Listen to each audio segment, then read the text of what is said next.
All right, good evening and welcome. Many of you were here last night and enjoyed a very good talk from our visitor Justin. But for those of you who were not here last night, I'll just say a few things about what we're doing. Firstly, please, if you've got a mobile phone, please put it on silent.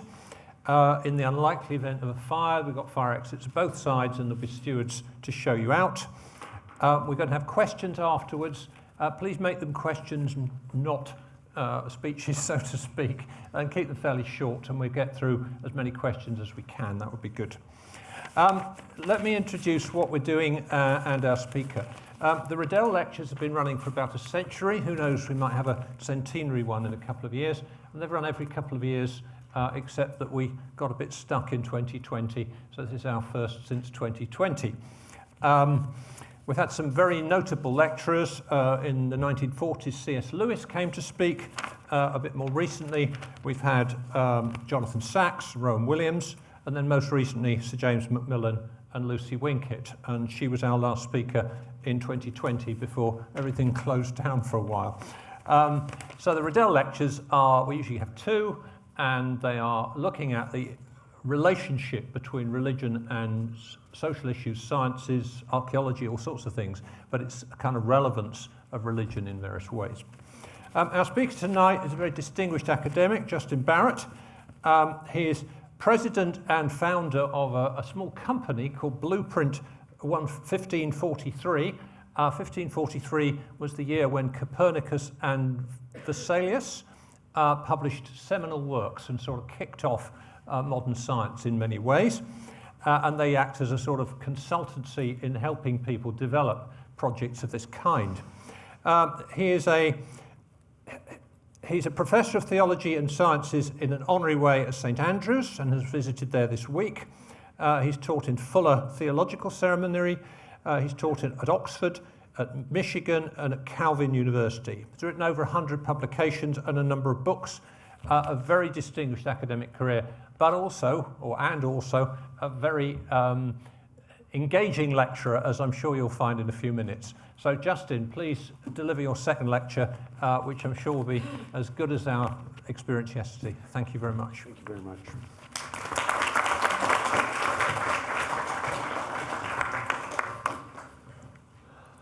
Thanks for coming back. As many of you know, there is a invasive pest species of plant here in the UK. Oh, our audio is a little funny. Called Japanese knotweed. Knotweed. There you go. So you are aware. It costs something like 70 million pounds to remove this in preparation for the Olympics in 2012. Well, in the United States, we have our own version. It's called kudzu, down where I live. It is also a plant from the Far East. It was brought over first as an ornamental plant, and then later was used. Later was used for livestock feed, and then finally its planting was very actively encouraged by different kinds of governments to prevent erosion. That was in the 1950s especially. And now it is the plant that is destroying the South in the United States. It's pulling bridges down, it's pulling buildings down, it's pulling the native trees down, and it is very difficult to do anything about. In summer growing conditions, it will commonly grow about 1 meter a day. This is a serious weed. But it's so now established. It has grown so wide, it has become so enrooted that it's going to be extremely difficult to do anything about it. Think of this as a metaphor for the problem before us. What are those technologies that will spread widely and get their roots down so deep that if it turns out there's something maybe not so positive about them, that they'll be hard to remove, they'll be hard to uproot? Kudzu was a technology for erosion. It was a solution to a problem. It was a good thing. And now it's an ecological disaster.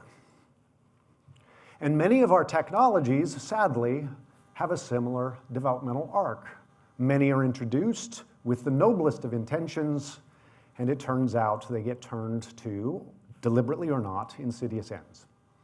And so there's some utility in being able to anticipate which of the technologies do we need to keep an eye on because they're going to spread awfully fast. And it may be too late if we discover down the road that there's something bad about them.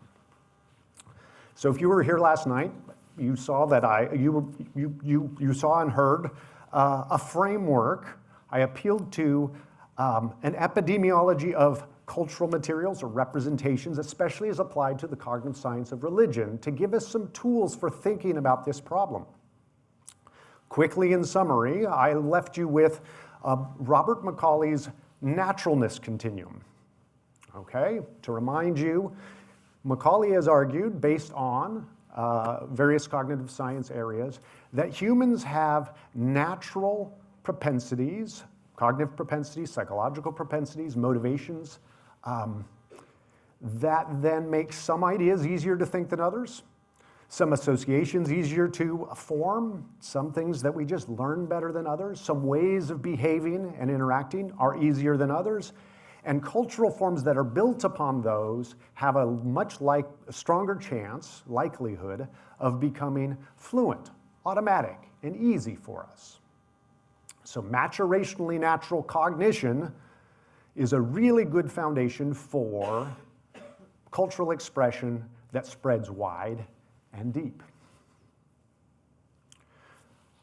I presented this as a continuum because out here on the other end are, well, those kinds of cultural practices that actually are really hard to develop any kind of fluency, automaticity, and ease without special cultural conditions that might not obtain for everyone in every place and require lots of deliberate tuition, focused study, or lots of practice. Those are unlikely to sort of take over the world like kudzu, all right? So you can think almost that there's actually a second dimension here. Think of a vertical dimension, which is what percentage of humanity is likely to express a certain kind of trait or behavior. And I gave the example way on this maturationally natural end is our first language use.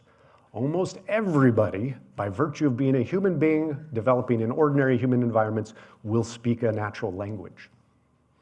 And way out over on this end might be something like science mastery of one sort or another. Okay? So it's almost a wedge, if you can imagine that, from a huge proportion of humanity down to very little. And then I left you with 3 questions that might help us identify which technologies are those that are going to spread broadly and deeply. I'm going to add a 4th. The 3 questions were, does the technology in question, is it easy to think about or use by virtue of building upon that natural psychology, that natural cognition? Okay? Is it really easy? So that'll put it more on this end of the continuum potentially. Second, and or does it have a little tweaks, like being slightly counterintuitive so that it makes it attention demanding, a little bit interesting in a way that maybe increases inferential potential or makes it more explanatory or just worth paying attention to, like an invisible dog or something like that, right? So that little bit counterintuitive, or does it use super stimuli? Does it exaggerate a signal-noise ratio like detecting human faces, really big eyes and really big mouths, so that it attracts even more attention? Finally, the 3rd question was, so the counterintuitive and super stimuli were one question. The 3rd question that I offered last night was, and does the technology in question appeal to or purport to address a fundamental human concern? By fundamental here, I mean a sort of human concern that pretty much anyone everywhere throughout human history would have kind of been bothered by as they go about their life at some point or another. It's just part of the human condition to be concerned with these issues. so deep and pervasive are these kinds of issues that maybe we have evolved tendencies, motivations that are part of our nature to address those issues. Okay? The fourth I want to add, the fourth question is, might the technology in question maybe, it's not necessarily building directly on those maturationally natural foundations, but what it's building on is another technology that has successfully spread widely. Okay, it's scaffolded. And I mentioned that idea of cultural scaffolding, that a lot of these things over here that are moving on this end of the continuum may spread widely, like literacy, but that's because of a really strong base of cultural scaffolding. There's some natural foundation in literacy, of course. It's that first language learning. It's not completely invented stuff, but there's a whole lot of cultural scaffolding, schools especially, and written materials now that help people become literate. Okay? Cultural scaffolding. So does it have enough cultural scaffolding? 4 questions.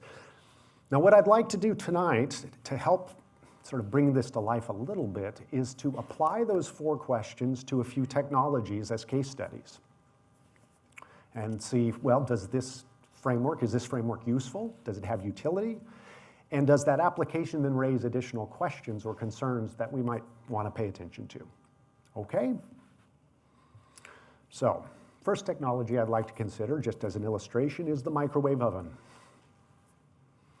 A microwave oven, which started to become commercially viable in the 1970s, but as a lot of us remember, really took off in the 80s.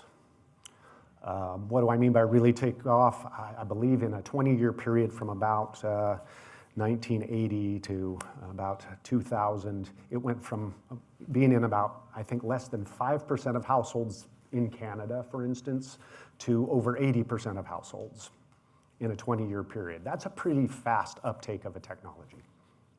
Okay? Could we have anticipated that about the microwave using a framework like this? What was that first question? Is it intuitive? Is it easy to use? My evaluation of the microwave is, well, not so bad. You know, not perfectly intuitive, but not terribly difficult. It's not too hard to think about. Well, back then, there was even a turn knob, right, instead of the button pushing. And in part, though, that's not an intuitive way to cause heat to be generated or cooking, but it is building off of some cultural scaffolding. We were familiar with devices of that sort.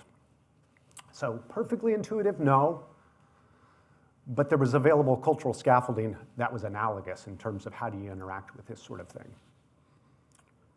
Did it have a little bit of counterintuitiveness to make it sort of interesting? Some of you remember the magic of first exposure to the microwave oven. Yeah, who was nodding heads. Yeah, there's something really kind of just wow about the idea that you could heat and cook something without bringing it into contact with a heat source. We've gotten used to it now, but there's something wildly counterintuitive about that on a certain level. Well, that got our attention. What do you mean you can make things hot without anything around it being hot? That's really strange. Given that we've been working with fire for 100, 200, 300,000 years, we had to break from something that was sort of pretty familiar, pretty customary there. So that got our attention. This is a really interesting device that's worth paying attention to. So it gets a little spark there. Does it meet or purport to meet a perennial human need? Absolutely. We gotta cook the food. What? Wait a minute, is that intuitive and natural? Yeah, we've got reasons to think so. At least some evolutionary anthropologists think one of the reasons we've been able to build such big brains is because we've been able to reduce our gut size. Because it turns out that gut tissue and brain tissue are both metabolically very costly. It takes a lot of energy to build a gut. It takes a lot of energy and maintain it. A lot of energy to build a brain. You almost have to have either one or the other, right? Cows have enormous guts and they have relatively small brains for an animal of their size. Chimpanzees actually have much larger guts and smaller brains. How did we get from something chimpanzee-like with a big gut to the nice fit and trim guts that we all have, and manage to invest that in building brains? Well, you have to outsource your digestion. You have to externalize it. Chopping up food nice and finely will help that a bit, but even better still is if you can cook things. You can start the chemical breakdown of plants and especially animal proteins and fats outside of the body. So cooking probably was a technology that helped give us big brains. And so it's a really deeply seated part of our human nature. The microwave oven is meeting then a perennial human problem in cooking food. And then it does have this virtue of piggybacking on some very familiar other technologies that were already widespread. So there was cultural scaffolding. A microwave oven looks a lot like a regular oven. You open a door, you put things in, you close the door, you turn some knobs and things, and instead of an hour later, 2 minutes later, something hot comes out, which again, back to that slightly counterintuitive part of it. Okay, so the microwave actually ticks the boxes pretty well. It's not too surprising that this was going to spread nicely. And go pretty deep, but not, it's not doing anything. It's got enough counterintuitiveness that's kind of stretching things a bit, and it's not straightforwardly attached to how we would normally prepare and cook food. And so, I give it high marks, but not sort of superior marks. It's not like a brain virus or something like that that's just going to infect us all, but it's pretty good. Okay, so you see what I'm doing here as an exercise. That microwave oven. What about cellular phones? Okay, let's talk about these guys. Not the smartphones, just regular cellular phone. Well, is it relatively easy to use? Is it intuitive? Does it sort of fit kind of our natural ways of operating? Again, a little strange when we don't normally talk to people by this. So slightly unusual there, but maybe that counterintuitiveness, like that I can talk to somebody I can't even see who's a long way away, gives it enough boost that, especially with the cultural scaffolding of already knowing about telephones, we're down the pathway, all right. Maybe importantly though, what do our cellular phones help us do? Address a perennial human problem, and that's to communicate and socially interact with each other. We want desperately to be connected to other people. We are an immensely hypersocial kind of species. Not in the regular sense that herd animals are, where they just sort of hang out in big groups. We don't just affiliate, we personally relate. It's estimated that we, on average, have about 150 personal relationships, plus or minus about 50, that we cultivate, that we maintain, that we have a high degree of trust, and we tend to cooperate with such people. Okay? Well, these things help us do that. At least they purport to, right? In the beginning, they helped us do that communication thing. So that made them very attractive devices. There were some other interesting little wrinkles, right? Because we're so social as a species, once other people start getting these things, now what happens when I don't have one? Yes, it's called FOMO now, but before cell phones, there wasn't FOMO. At least we didn't talk about it that way. We start feeling like we're excluded from the social network. And that's really unhappy place for a human being to be. We don't like being chased out of the herd. So there was sort of a positive and negative enticement to start adopting this technology. And those of you who are parents also know there's another way in which it was sold to us, and that's just safety. But what if I need to get a hold of my kids? like the hundreds of years before where we had to, at all times, be able to get a hold of our kids. That was sarcasm. I'm not above it. But that is a concern too, and a perennial human concern. We are so invested in our kids that if we can put our kids' safety and well-being on the line as a marketing tool, that will make the device more attractive to us. So cell phones manage to tick many of the right boxes, and so it's not a surprise that these have spread very well, a little bit like kudzu. What's another technology we can talk about? How about social media? Digital social media. And yes, here I have in mind things like Facebook, but also things like TikTok and some of these other platforms. First question, are they largely intuitive and easy to use? Yeah, pretty good. They're verbal-based, but in addition to just being verbal, language-based, now we've got images too, right? Lots of pictures, and we're a good, image-based animal too. That stuff is easy. We get to see lots of pictures of faces. We're good with faces, as we talked about yesterday. We're attracted, we're drawn to faces and human forms. So that's good material to stimulate our brains in a very natural sort of way.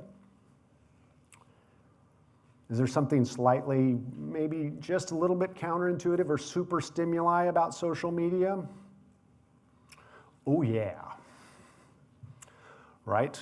Part of the interaction on there is a sharpening, a smoothing and sharpening of the social acceptance and rejection cues. If you do sort of like a live event on Instagram or something like that, you get in real time all of this instant feedback of how much people like what you're saying. Whereas normally we do what you're doing right now, which is just kind of look at me with sort of concerned looks on your faces, like I'm going to withhold judgment till he gets to the end here. But if we were on Instagram, there'd be fire and 100% and all these hearts bubbling up all the time, and I'd just be on the moon because I'm getting all this affirmation. So it's super stimuli in a social domain, a domain that's very important to us. It can be negative too, of course, because people can be devastatingly sort of direct and rude in these situations too. So it's taking a lot of these natural boxes in terms of, yes, being relatively, using the kind of cognition that comes very natural to us, and then kind of amping it up to a certain level. It also builds off of familiar sort of cultural scaffolding, phone use, computer use, other kinds of communication at a distance that has become familiar to us already. Does it address deep-seated human needs? At least it purports to, right, doesn't it? This is how we stay connected with each other. This is how I'm part of the group. It's through these, this is how I form my social network. And even that's amped up, because it's a bigger social network than you'd ever be able to have in any other way. Well, that's pretty exciting.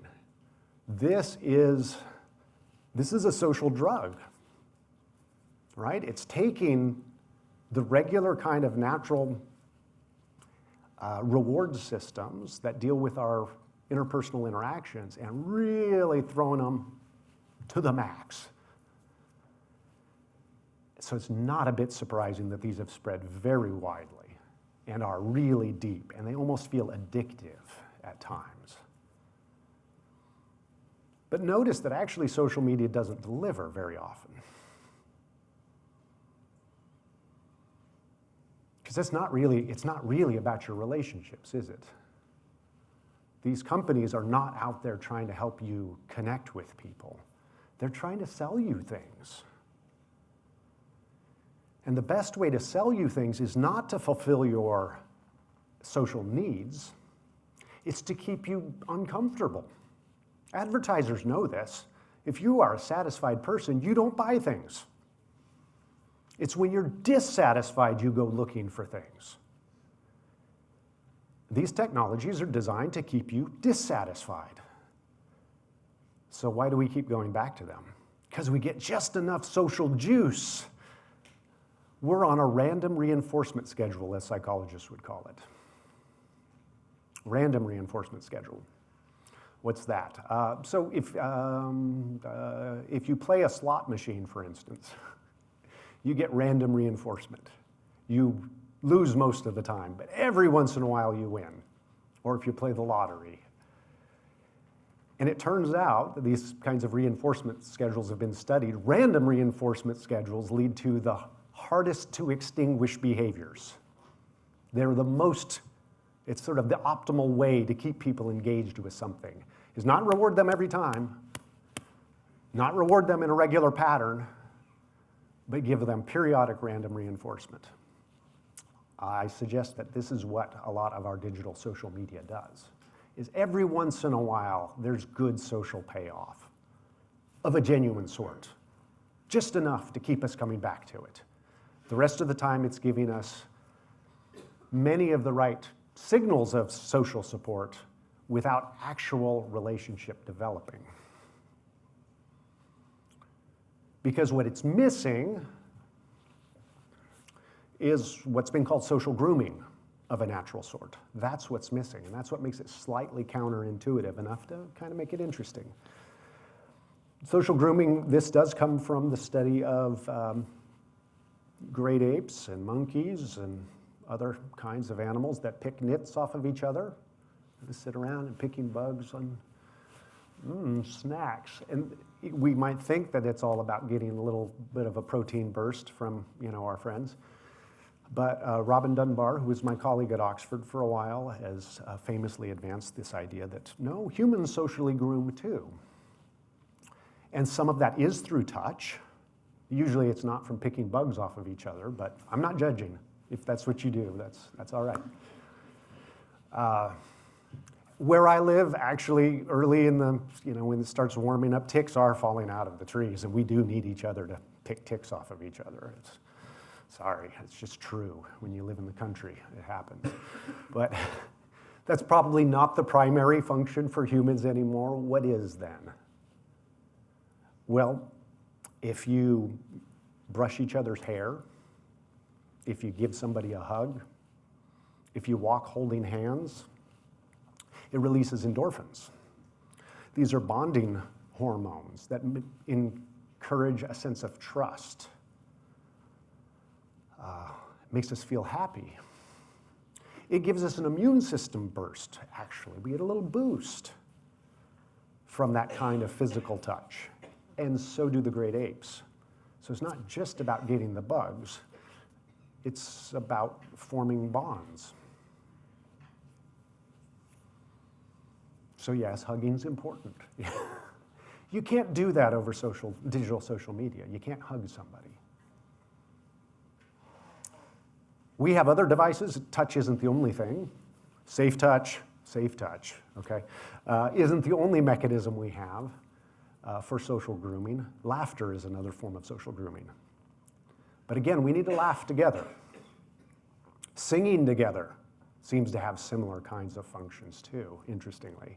It's a cultural innovation that, why is singing so widespread? Because it ticks all of these boxes just right. It socially bonds us together. In fact, some theorists think that singing might have, in some ways, come earlier than full-blown language in humans, which is an interesting hypothesis. What else? Synchronized movement is another way to socially groom. So rowing teams, rowing in synchrony, have been shown to have more pain tolerance because of the endorphin boost they get, more sense of camaraderie, higher levels of trust and cooperation. Marching, it's not an accident that military units drill together and march together because it bonds them. I'm not in the military and I don't row, but I line dance. Why are you laughing? It's a perfectly respectable thing to do. But what do we do in line dancing? You've got a whole group of, where I dance, 50, 60, 80 people on the floor at the same time doing the same choreography. 20-year-olds to 80-year-olds. And we're synchronized. And part of what's sort of magical when everybody's doing it well is you feel like you're part of one big organism. There's something really magical about that. And this research on social grooming gives us reasons why. We're getting an endorphin boost. We're feeling bonded with each other, and our immune system is stronger for it too. Our pain tolerance goes up. We can keep going longer. Social media doesn't do that for you. It gives you some of the artificial signals of social bonding without any of the real stuff that develops deep relationships. You got to do that face to face.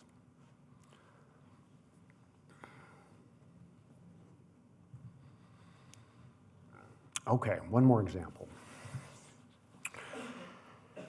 Generative artificial intelligence. These chat GPT type things, where you're talking to a computer and then it does things for you.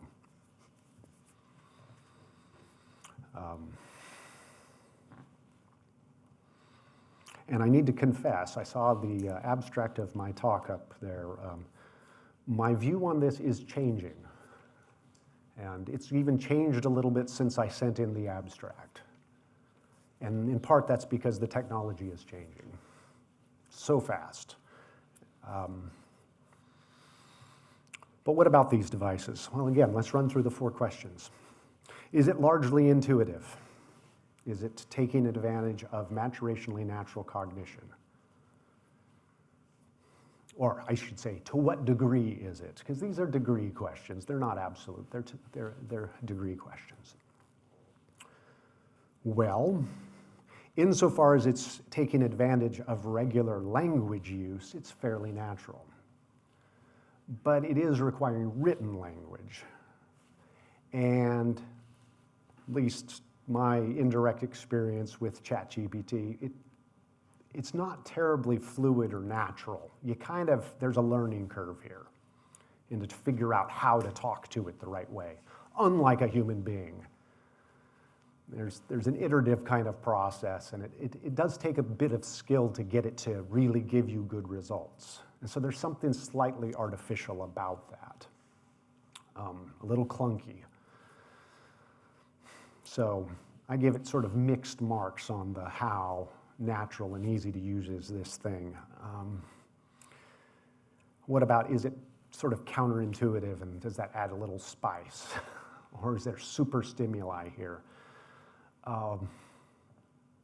Well, it's certainly counterintuitive to get a little bit like a intelligent human response from a machine. That gets our attention. That feels a little funny and sort of like, ooh, that was kind of cool. It kind of said something almost human-like there. Oh, and it's kind of funny how it messed up, and there's something kind of interesting about that interaction too.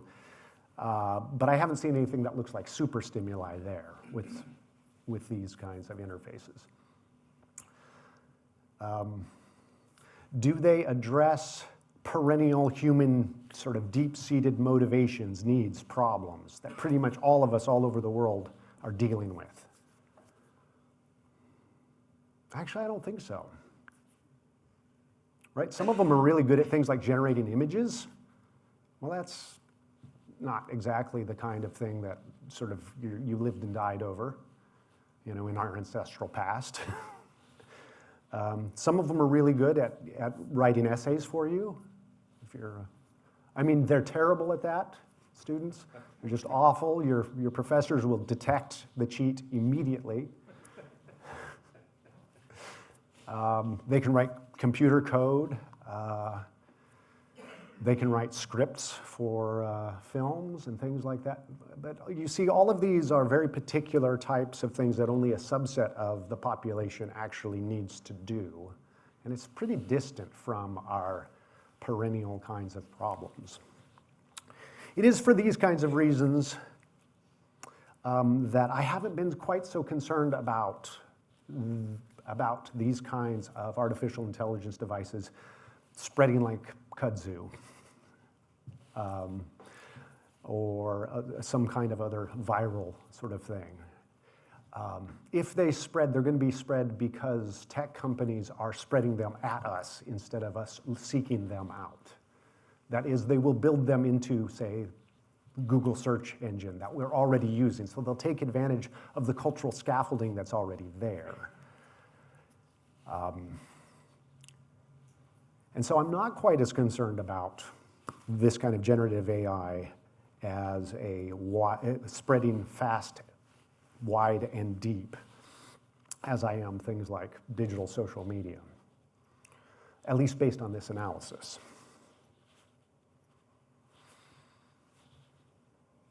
But I said my position is sort of changing,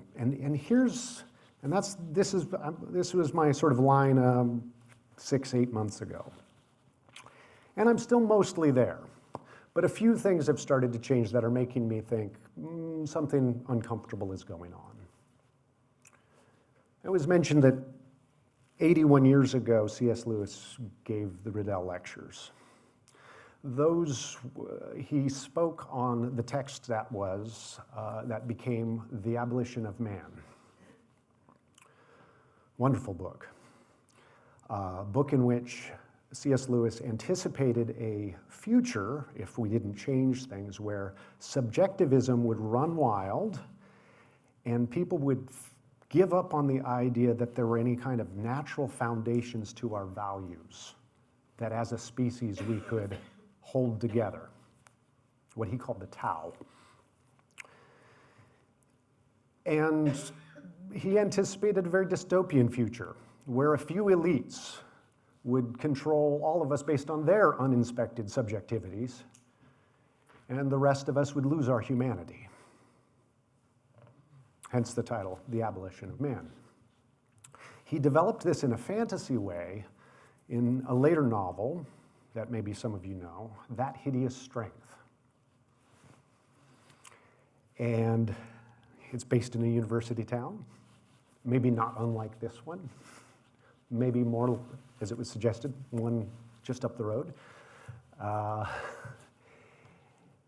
And there's a horrifying scene in it when we discover that the head of the National Institute for Cooperative Experiments, NICE is the acronym, the head of NICE is a head in a vat with no body at all. It has been completely rid of its humanity, of its heart, of its sentiment. It's just a calculating device that has been given authority by the people around it, and humanity is being sacrificed. In the last month, I became aware of a new digital device called WeHead. It is a head, a digital head that is being marketed now. That you could buy this head and sit it on a table in your house. It has a digital face on it, and it can see you. And it can read your emotional states, it claims. It can look around the room, and you can just talk to it. And it will adjust its responses based on your affect. You can direct its attention to objects in your environment. And it's going to interface with things like ChatGPT to give you all of the information you want. That objective, reliable, authoritative information that you're after. It'll give you someone to talk to without all of that messy human stuff, because it's just a head after all. I'm afraid C.S. Lewis was more right than he probably would have hoped, would have anticipated. He would have hoped we wouldn't see a day like this. And yet here we are. We are actually manufacturing digital heads with no bodies to give us informational companions. It's that kind of stuff that really makes me concerned once we start interfacing that with something like ChatGPT, because all of that artificialness of the interaction starts to disappear. It starts pushing those buttons like paying attention to faces, getting some kinds of emotional give and take, triggering our social learning cues that we talked about last night, like, is this an expert? Is this a high prestige individual with a lot of skill? We're already moving down this path. Even if you don't put the head in your house, you might have something more like Alexa. Full confession, there is an Alexa in my house, but I'm blaming my wife for this one. She gets angry at Alexa and unplugs Alexa. You're in timeout. Partly because she insists that Alexa is sexist. Because she'll tell Alexa to do things and Alexa will ignore her, and then I'll repeat the same command and Alexa says, sure. She's like, see, she's sexist. She doesn't know. I'm like, no, I think it has to do with vocal register or something like that. But maybe, I don't know. I recently had a friend over who was an 8-year-old. So family friends, I've known this child since he was born. We hang out. We've been pirates together recently. It's a good time. And as 8-year-old boys do, he was interested in things like creepy crawlies, and we were talking about earthworms. And I shared that fun little factoid that earthworms eat dirt and then defecate the dirt out the other end. He didn't believe me. And he's just, no, I don't know if he thought that was too good to be true or what, but he just, no. I'm like, no, really. I'm not messing with you. Earthworms eat dirt, and I tried to explain this. He was having none of it. And so suddenly he shouts out, Siri, do earthworms eat dirt? He thought Alexa was Siri. That's why he got the name wrong. But notice what happened there.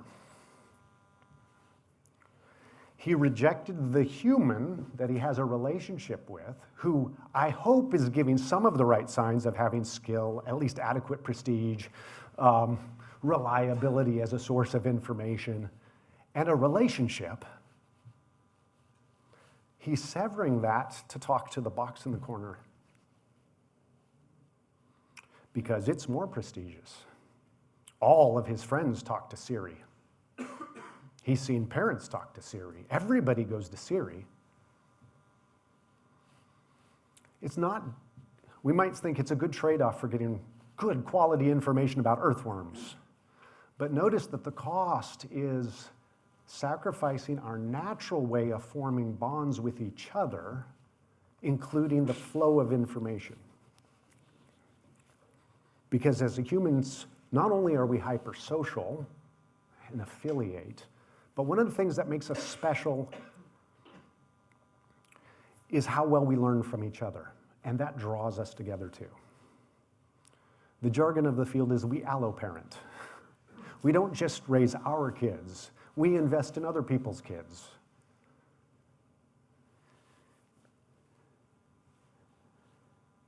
And that activity is part of our humanness. It binds us together. It enables us to adapt to local environments, to make wonderful inventions. I'm concerned about what happens if we lose that gift.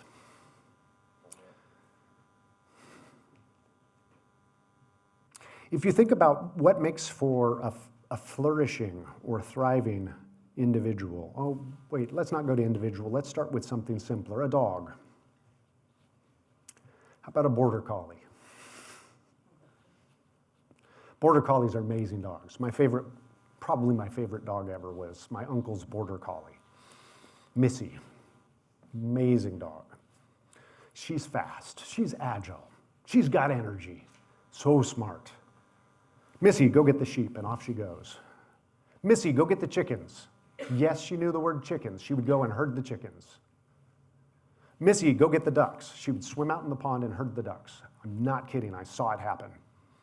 Not only does she have all of these names in her head of different animals, but then off she goes. And looks delighted doing it the whole time. You know, dogs can sometimes get that smiley look about them. This dog was thriving on that sheep ranch.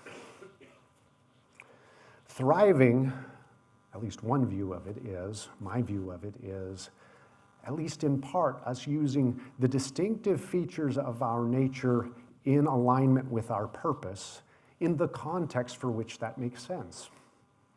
It's that harmony with our environment, that actualization of our special features. And so we might think, well, what are those special features of humans? To be hypersocial, to share information with each other, and to exercise amazing self-control. These are three clusters of traits that some of us looking at what makes humans special have gravitated toward. And we use these to address problems in our environment, our niche. And the way we do that is by creating new things or rearranging our environment such that we close the gap between the problem, the niche, and our nature. But in doing so, we often create new stuff in that environment, our technology, our structures, that then become new problems we have to solve. I'm trying to find my glasses here, not because I need them for my notes, but because they're a wonderful illustration of niche construction. I see lots of people wearing these things. If you're privileged enough to live past age 42, you will probably need them. Which means we need an artificial prosthetic to keep going in life. Why? Because we've created environments in which we have to read little tiny things. We have changed the world around us to have new kinds of demands on us that then require new technologies to solve those demands. We have widened the gap between our nature and our niche, which then threatens our thriving and flourishing. It's like a sheepdog with no sheep.